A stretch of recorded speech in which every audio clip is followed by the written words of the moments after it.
Murder in the Park that you mentioned was just had come out, and Making a Murderer boosted our numbers because they started to make lists of movies you need to see if you're craving Making a Murderer type stuff. Here's 10 more things to watch.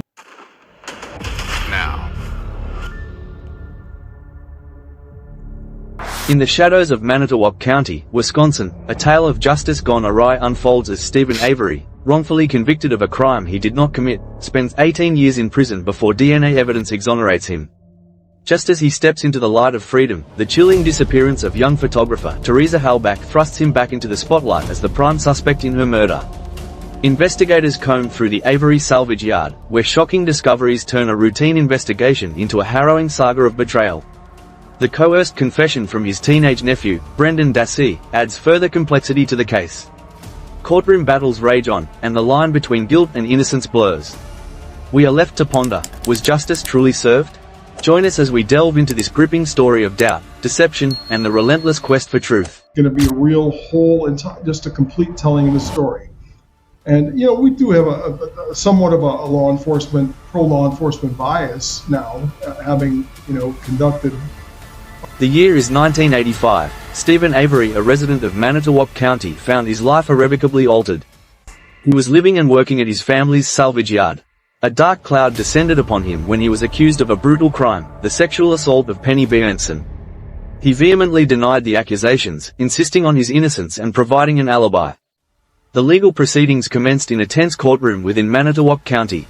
Despite his protests, the weight of the evidence, however flawed and circumstantial, proved too heavy to bear. Avery was convicted. He was sentenced to a lengthy prison term. For the next 18 years, his world was confined to the cold, harsh reality of Green Bay Correctional Institution. Imagine the passage of time, each day a struggle, each night a battle against despair. Yet, Avery held onto a fragile thread of hope, a belief that the truth, however long delayed, would eventually emerge. That hope, against all odds, began to materialize. The year 2003 brought with it a revolution in forensic science, DNA testing. This groundbreaking technology, unavailable at the time of Avery's trial, offered a new lens through which to examine the evidence. And when the evidence was re-examined, it spoke a different truth. It exonerated Steven Avery. In September 2003, after enduring nearly 2 decades of wrongful imprisonment, Steven Avery walked out of prison, a free man. But his freedom came with a bitter taste of injustice. He became a symbol of a system that had failed him so profoundly. Avery, determined to seek accountability, filed a monumental $36 million civil lawsuit against Manitowoc County and the officials he believed were responsible for his wrongful conviction. This lawsuit cast a long, ominous shadow over the county, a shadow that would soon deepen into an even darker mystery. Life at the Avery salvage yard, located in the quiet town of Mishicot, Wisconsin, was forever changed. The rural landscape became the backdrop for a new, even more sinister chapter in this unfolding drama. October 31, 2005. A young photographer named Teresa Halbach, just 25 years old, arrived at the Avery property. Her purpose? To photograph a minivan for Auto Trader magazine. It seemed like a routine assignment, a task she had performed countless times before. But this day would be anything but ordinary. This day, Teresa Halbach vanished without a trace. When Teresa didn't return home, her family, filled with growing concern, reported her missing to the authorities on November 3, 2005. A search was launched, a desperate race against time to find a young woman who had seemingly disappeared into thin air.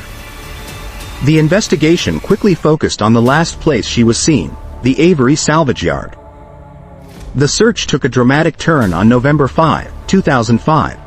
Teresa Halbach's vehicle, her Toyota RAV4, was discovered, partially concealed, on the Avery property.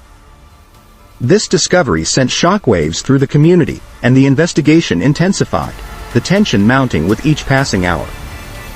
The following days brought a series of increasingly disturbing revelations.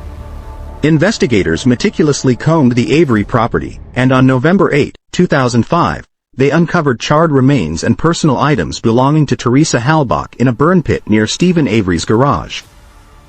The evidence was damning, pointing to a horrific crime. The atmosphere reached a fever pitch. On November 11, 2005, Steven Avery was arrested, once again, for murder.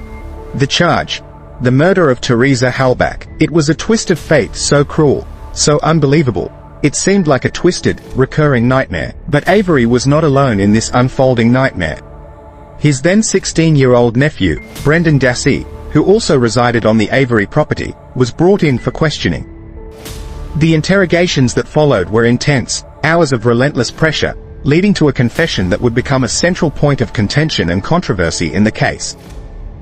Dassey, under intense and prolonged questioning, confessed to assisting Avery in the rape and murder of Halbach.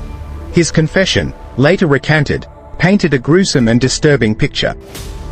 The trials that followed were a battleground of conflicting narratives, questionable evidence, and deeply divided opinions. March 2007, Steven Avery's trial commenced. The prosecution presented its case, arguing that Avery, driven by resentment over his previous wrongful conviction and the ongoing civil lawsuit, had murdered Teresa Halbach.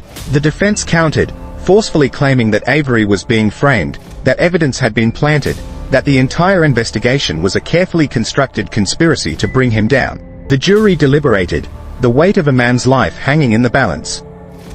On March 18, 2007, they reached their verdict. Avery was convicted of murder and illegal possession of a firearm. He was sentenced to life in prison without the possibility of parole. Brendan Dassey's trial followed a similar, agonizing path. He was found guilty of first-degree intentional homicide, mutilation of a corpse, and second-degree sexual assault on April 25, 2007. He, too, received a life sentence, with the possibility of parole far in the future, in the year 2048. But the story does not end with these convictions. The legal battles continue to this day. Appeals are filed, new evidence is presented, and the questions continue to linger, unanswered. Was justice truly served? Or was this another tragic miscarriage of the legal system? The case of Steven Avery and Brendan Dassey remains a raw and open wound in the American justice system, a story that continues to unfold, a story that demands to be heard, a story that challenges us to question everything we think we know about truth and justice. The harrowing saga of Steven Avery and Brendan Dassey exposes the deep flaws within our justice system, leaving us grappling with questions that demand answers. Their journey from wrongful conviction to a new trial highlights the persistent struggle for truth and accountability. As we reflect on these events, it's crucial to engage in discussions about justice and reform. If you found this exploration compelling, please give us a thumbs up and share your thoughts in the comments. Don't forget to subscribe for more deep dives into gripping stories that challenge our perceptions. Join us as we continue to uncover the truth behind the headlines.